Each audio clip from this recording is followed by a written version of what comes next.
Hello दोस्तों, आज हम आपके लिए लेके आए हैं लेसन 1 का एक्सरसाइज 10 जो कि लास्ट एक्सरसाइज है होम रो की।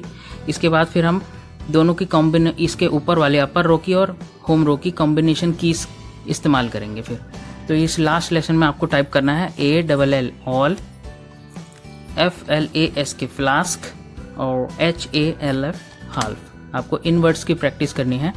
आप इसकी प्रैक्टिस कीजिए अच्छी तरह से। और होम रो आज हमारी कंप्लीट हो गई है दोस्तों। आप पूरे 1 से लेकर 10 तक जितनी भी एक्सरसाइज थी अच्छी तरह से इनकी प्रैक्टिस कर लीजिए। अब हम मूव करेंगे लेसन 2 पे, जिसकी एक्सरसाइज होगी 1। तो चलिए मिलते हैं फिर नेक्स्ट एक्सरसाइज में।